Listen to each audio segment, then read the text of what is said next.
Good morning. This is Karen with NewClevelandRadio.net, and it is time for Conversation with Comics with No Coffee. And I see, Mary, you really listen to me because there's no coffee.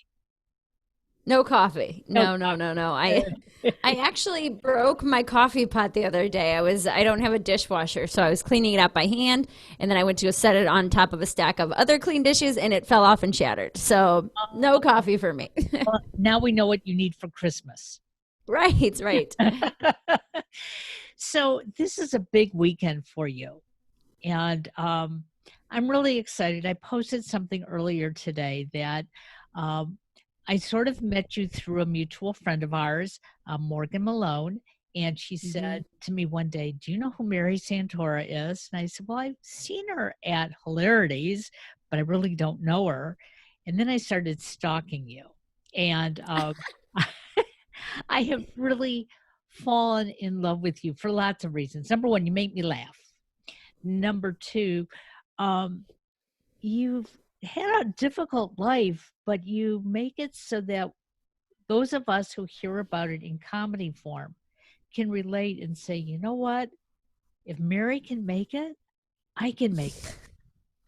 So, Great. Yeah. did Well, you? thank you. That's so sweet. I really appreciate that. That's awesome. So, when you decided to get into comedy, I mean, was it to hide some of the stuff, even though you talk about it? Was it to hide some of that stuff, or was it to help you heal? Honestly, I've said it before. I say comedy's kind of like therapy, where you get, as long as you can get up and talk it out. It's a very weird way to do it in front of strangers and things like that.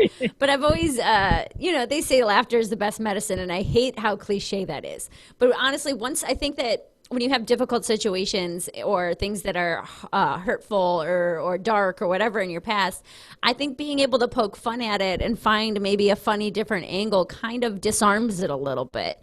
And when you can see it as silly or wild or weird, then it can kind of shift your focus to it, where it's not like, oh, this horrible, terrible thing happened to me. It's yeah, but what really happened? So I think it's kind of a way to deal with things, but also keep it a little bit light, because if you just focus on the dark stuff and how sad and terrible it is all the time, you're going to lead a pretty sad life, man. And that's really true. And I've told this story many times on this show that my husband started dragging me, and I have to say dragging me to Hilarities about 7 years ago. I was going through a really dark, depressive time, and once a week, no matter if it was nice out, not nice out, even when they said don't drive in the Cleveland snow, he would drive me down there and I would go in kicking and screaming basically. But once I started laughing, I couldn't thank him enough. Yeah. And it finally took about 2 months of going down there on a regular basis that I finally said thank you to him, because you're right. I didn't want to live in that dark spot. Right. And so I started making fun of it. And, Yeah. and you know what? I'm not funny about it, but internally I was funny and I would Right. at myself. Yeah, but you don't have an audience, so as long as it's making you feel better, that's all that matters. And Exactly. there's plenty of comics who do that too. Ignore the audience and it's like, whatever, this is for me. So So since I was introduced to you, you've come a long way.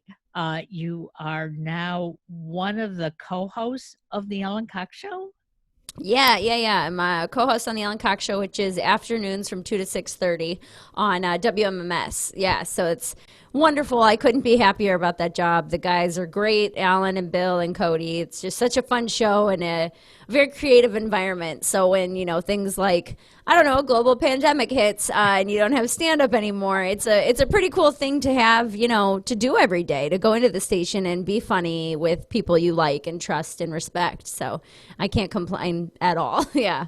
Well, and for those of you who don't live in Cleveland, that show can be streamed. Yes. And I really recommend that you do that because um, I listen to it if I don't have a show going on or if I have some time to stream it. But I will tell you, you guys are so funny that sometimes I'm not even listening to what you're saying. I'm just laughing because you guys are laughing. So That's great. Thank that you is very so much. Yeah, we try to keep it funny. That's the goal, you know. absolutely. So tell us about this weekend. You are doing something special down at Hilarities. Yeah, I'm recording my very first comedy album down at Hilarities this weekend. It's very exciting, and it's kind of a little bit of a backstory. I wasn't originally going to be able to do it in Cleveland. The company that I signed with to do the record, they have clubs all over the country, and they're like, "Oh, well, you'll do it in one of our clubs." And the closest one they had is in Buffalo, New York, and then Indianapolis. So I was really bummed out because I was like, oh, I'm from here. This is where my friends are. This is where the radio listeners are. This is like my family's here. Like, this is where I want to do this kind of stuff, And, some things fell into place how they should. And what looked like was going to be a disaster, I had to cancel some travel dates. And then they were like, well, how about we come to you? And I was like, oh my God, that's amazing. So, I immediately hit up Hilarities and I was like, listen, I'm going to get you in contact with their guy. Like, we got to figure it out. We got to make this happen in Cleveland. And it did. So that's taking place this weekend. It'll be one show tonight, Friday at 8:15, two shows Saturday at 5 and 7:30, and then the Sunday late show is sold out, the 7:30 show, but there are still tickets available, very few for the Sunday early show at 5 p.m.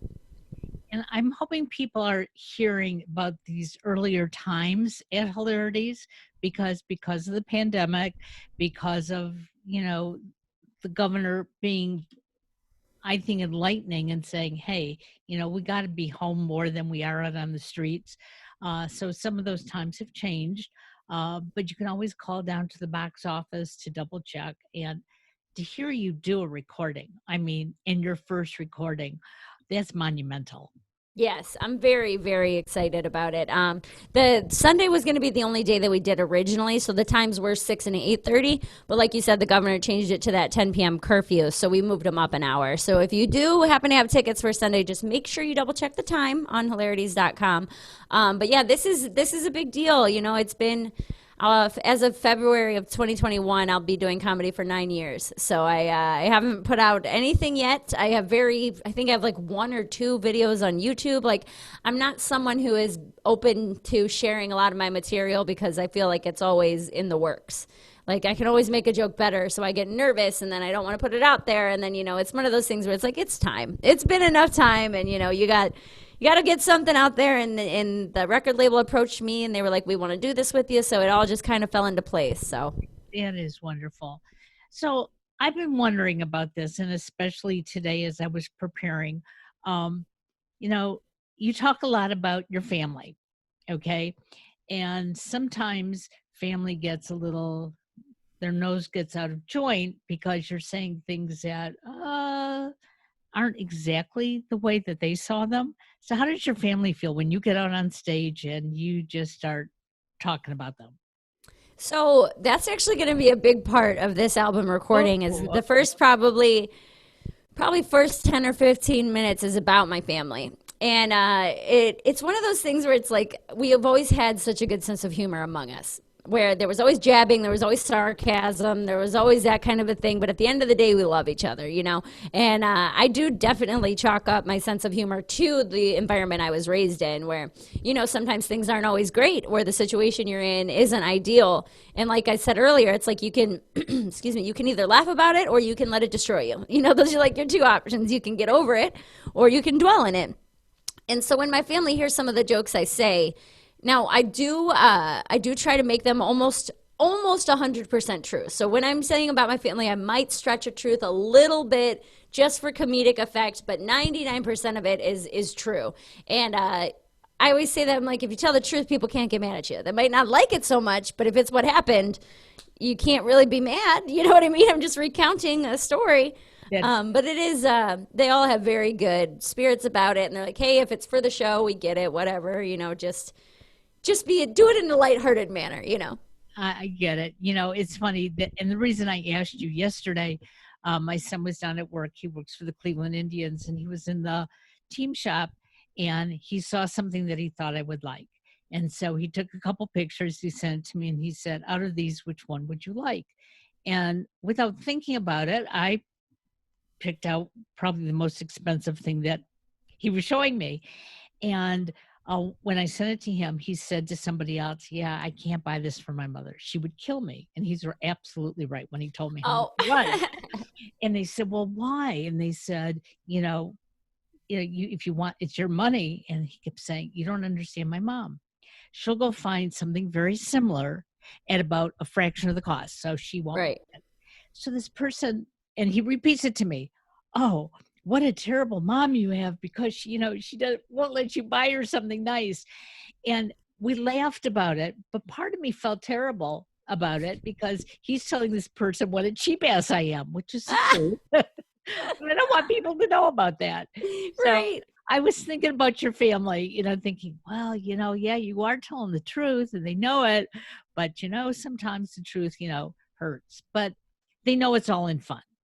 It's all in fun. And I think, too, when you're doing it for stand up, it's a different kind of a thing because there's people in the audience that can probably relate to what you're going through almost always. Right. And they might be afraid to laugh at that, or that might be a subject that they've never breached with their family. And so when even if say there's 100 people in the crowd, even if one or two of them come up to me afterward, like, dude, I grew up the same way. You know what I mean? Like, that makes it worth it, where it's like, okay, yeah, I am poking fun at my family, or I am making light of a dark situation, but for one or two people to be like, man, I could not be more on board with you. I know exactly where you're coming from. Like, that is a really cool feeling when you reach those people in a very distinct way. That's really cool.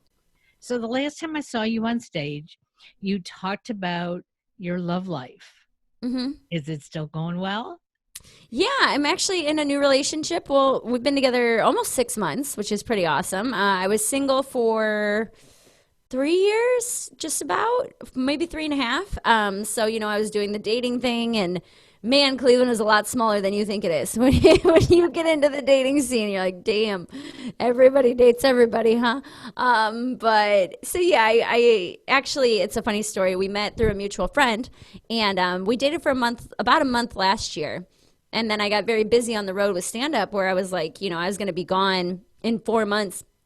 Excuse me, I was only going to be home 42 days out of 4 whole months. So it's like 1 or 2 days a week for 16 weeks. Like, that's not enough to base a relationship off of. And I told him that, and we had an open discussion about it. And, I was like, hey, we can keep this kind of casual, or, like, this is where I'm at. And he was like, I don't do well with that. Like, I want to be monogamous. I want this to be a relationship.